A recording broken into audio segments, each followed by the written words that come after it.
ರೈತರ ಮಗನಾಗಿ ಇವತ್ತು ರೈತರ ಹೊಟ್ಟೆ ಮೇಲೆ ಹೊಡೆದು ಯಾವ ಪುರುಷಾರ್ಥಕ್ಕೆ ಈ ಪ್ರಾಜೆಕ್ಟ್ ಅನ್ನ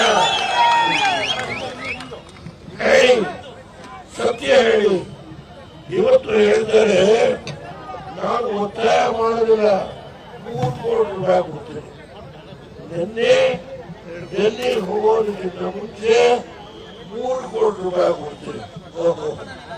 ನಿನ್ನೆ ಗೊತ್ತಾಯ್ತು ರೈತರಿಗೆ 3 ಕೋಟಿ ರೂಪಾಯಿ ಕೊಡ್ತೀನಿ ಅಂತ ಹೇಳುವ ಒಂದು ಬುದ್ಧಿ ನಿನ್ನೆ ಅವ್ರ ಗಮನಕ್ಕೆ ಬಂತು.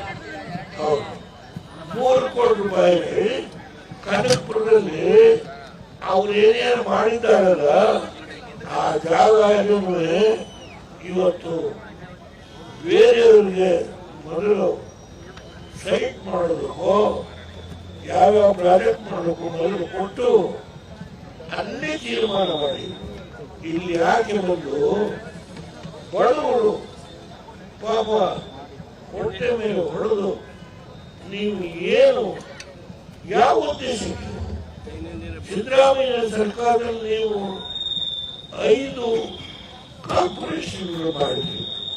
ಅದರಲ್ಲಿ ರಾಮನವರು ಒಂದು ಕಾರ್ಪೊರೇಷನ್ ನಿಜ.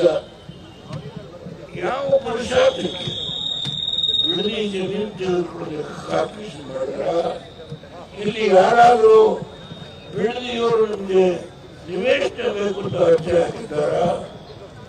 ರಾಮನಗರದವರೇನಾದರೂ ನಮಗೆ ನಿವೇಶನ ಬೇಕು ಅಂತ ಅರ್ಜಿ ಹಾಕಿದ್ದಾರ? ಬೆಂಗಳೂರಿನವರು ಯಾರಾದರೂ ನಮಗೆ ನಿವೇಶನ ಬೇಕು ಅಂತ ಅರ್ಜಿ ಹಾಕಿದ್ದಾರ? ಹೇಳಿ, ದಯಮಾಡಿ ಹೇಳಿ. ಡಿ ಕೆ ಶಿವಕುಮಾರ್ ಅವರೇ, ದಯಮಾಡಿ ನೀವು ರಾಜ್ಯ ಆಡಬೇಕು, ನಮ್ದೇನು ತಕರಾರಿ.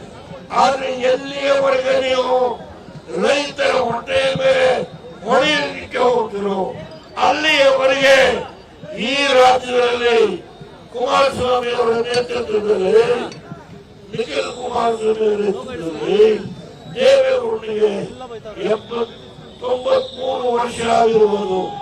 ನಾನು ಯಾವ ಕಾರಣದಿಂದ